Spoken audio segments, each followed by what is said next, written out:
Hi, I'm Rosa. I never thought I'd be sitting in a lawyer's office discussing the end of my 8-year marriage to Daniel. But here I was, across from Eliza Chen, watching her flip through my financial documents with a furrowed brow. You've been the primary breadwinner throughout your marriage? Eliza asked. Yes, I replied. When we got married, Daniel was between jobs. He said it would be temporary, but temporary turned permanent. I make 6 figures as a software architect, so at first, it didn't seem like a big issue. And he's never held steady employment during your marriage? He's had projects, startups that never started, business ideas that needed just a little more funding. My friend Vivian, who had insisted on coming along for moral support, couldn't contain herself. Tell her about the money, Rosa. Eliza raised an eyebrow. What money? 3 weeks ago, I noticed unusual transfers from our joint account. Small amounts between $1,000 and $2,000 being moved to an account I didn't recognize.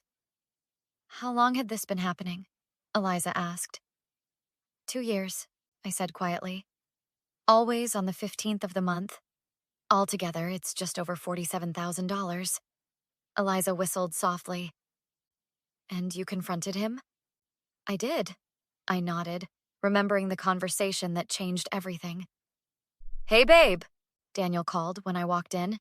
He was stirring spaghetti sauce on the stove. Dinner in 10? I set my laptop bag down. Daniel, we need to talk. Sounds serious, he said. Tax season got you stressed again? I found the transfers, I said flatly. His stirring stopped. What transfers? The money, Daniel. Almost $50,000 moved from our joint account to somewhere else. Every month for 2 years. He turned to face me. You've been snooping through our accounts? It's called managing our finances, I replied. Something one of us has to do. It's not what you think, he started. Then what is it? Because it looks like you've been stealing from me? Daniel's face hardened. Stealing? It's our money, Rosa. Joint account. And I've been investing it. In what? Another brilliant idea that never materializes? You've never believed in me, he shot back. Always looking down from your fancy corporate job. Do you know what it's like living in your shadow? Don't turn this around. Where's the money, Daniel? It's safe, he said vaguely. And it's going to pay off. You'll thank me when... I want it back, I interrupted. All of it, now. He laughed, a chilling sound. That's not how investments work. What did you invest in? I pressed. It's a cryptocurrency venture with some guys I know. Very exclusive. Names, I demanded. Websites, proof. I don't need to justify myself to you, Daniel said, voice rising. This is exactly why I didn't tell you. You never trust me. Because you've given me no reason to trust you. Daniel turned off the stove. I'm going out. We're not done talking about this. Yes, we are, he said, grabbing his keys. As he headed for the door, I called after him. If that money isn't back by the end of the week, I'm talking to a lawyer. He paused, looking back with contempt. Do whatever you need to do, Rosa. You always do anyway.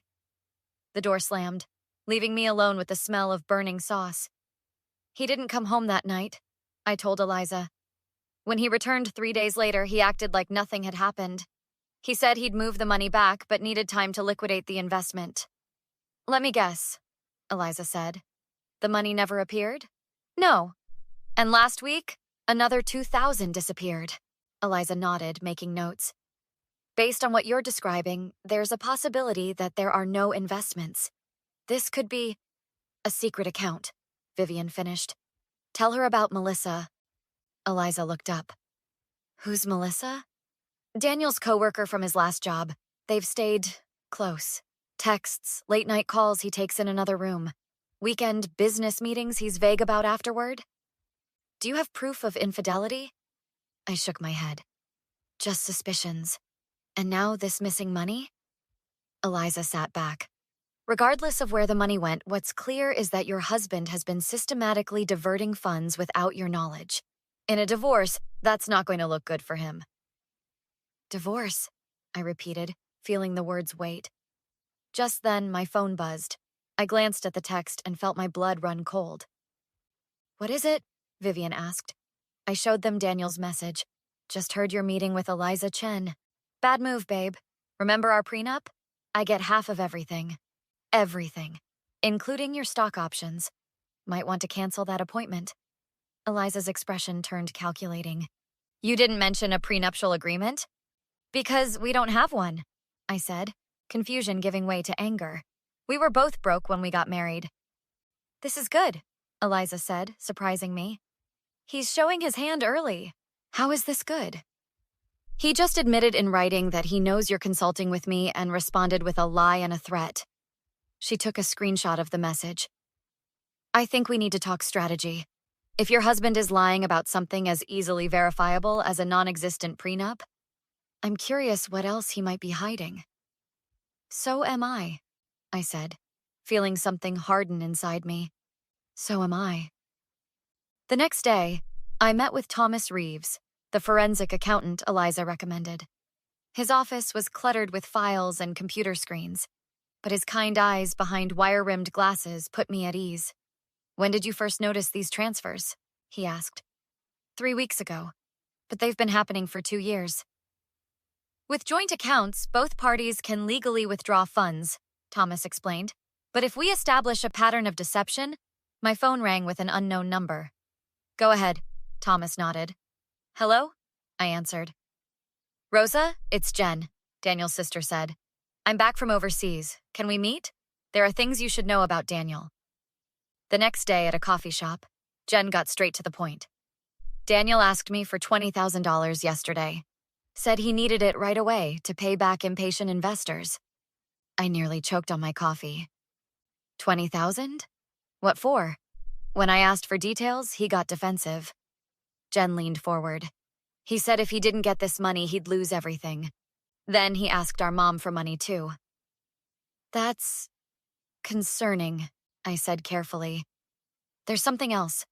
I called his friend Marcus afterward. He told me Daniel's been talking about Costa Rica lately, about their banking privacy laws and how cheap it is to live there.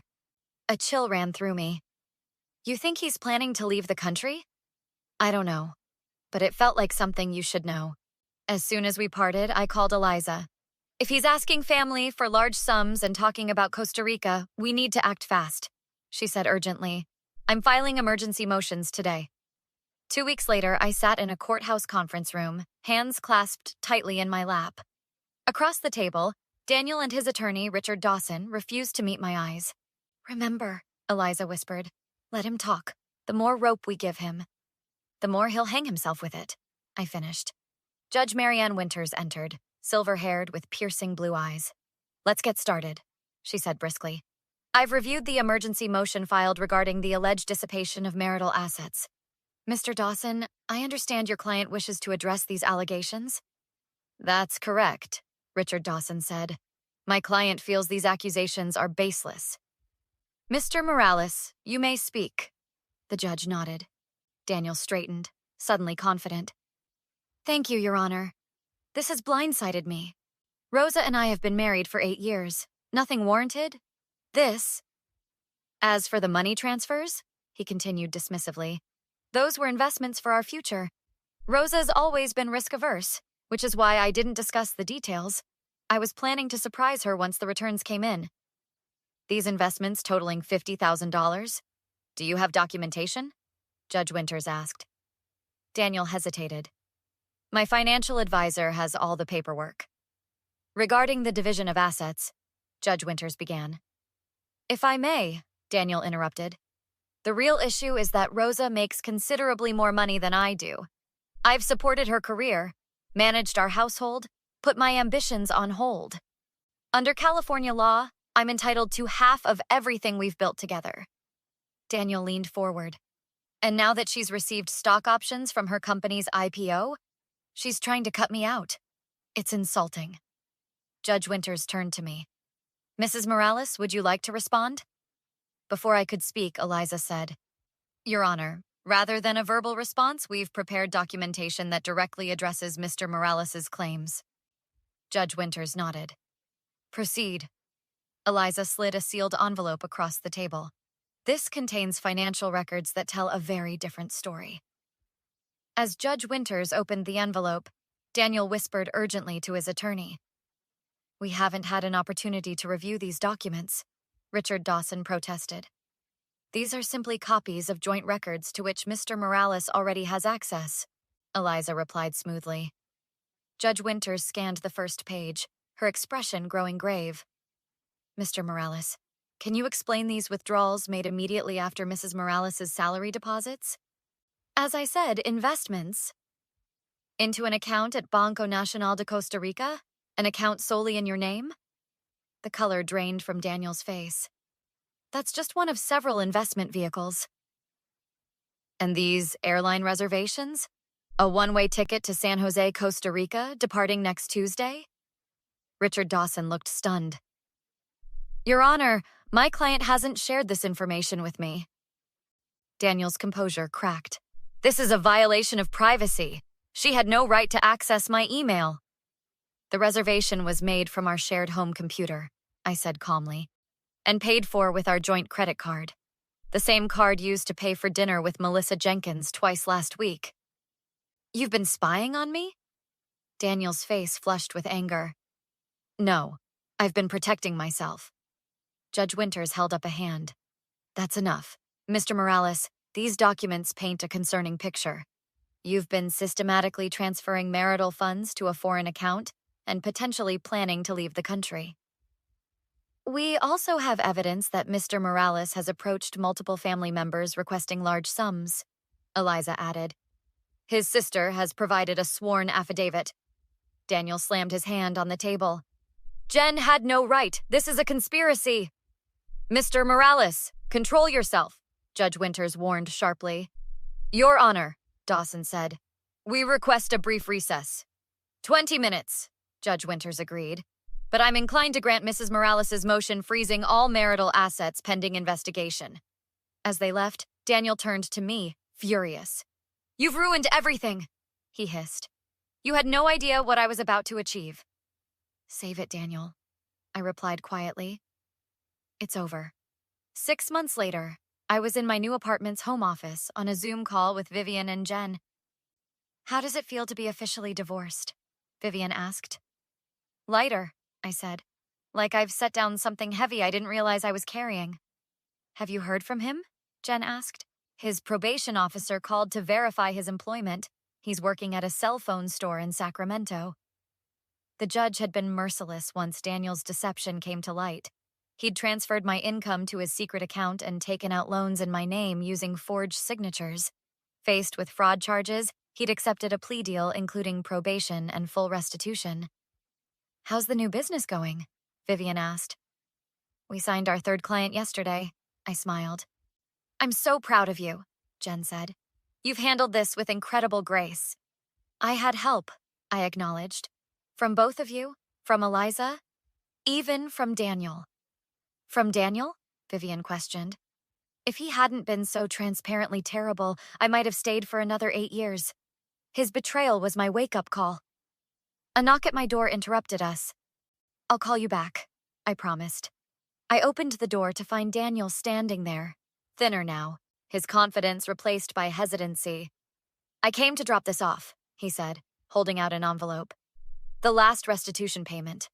I wanted to apologize in person." I took the envelope carefully. "Thank you for completing the payments." "Rosa," he said earnestly, "I know I messed up, but I've had time to think, to work on myself. I'm different now." "That's good, Daniel. I hope that's true for your sake." "Maybe someday," he ventured. "When enough time has passed." "No," I interrupted firmly. "There's no someday for us. That chapter is closed." His face fell. "I understand. I just thought—" "What? That after the lies, the stealing, planning to abandon me, that I'd ever trust you again?" "I was desperate," he offered weakly. "The financial counseling has helped me see—" "I'm glad you're getting help," I said. "But my life is moving in a different direction now."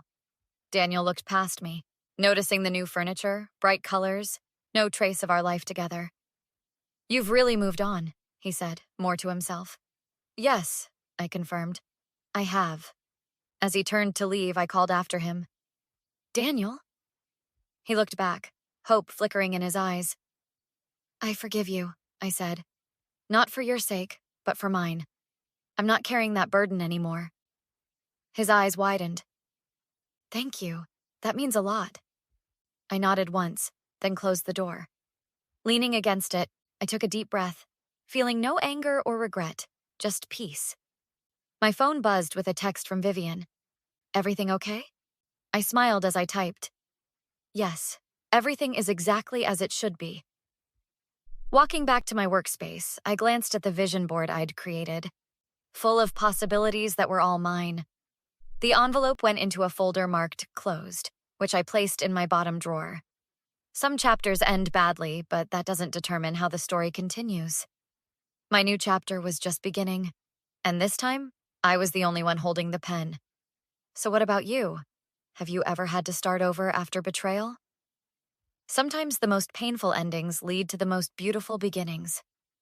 If you enjoyed Rosa's journey, please leave a like and share your own story of resilience in the comments.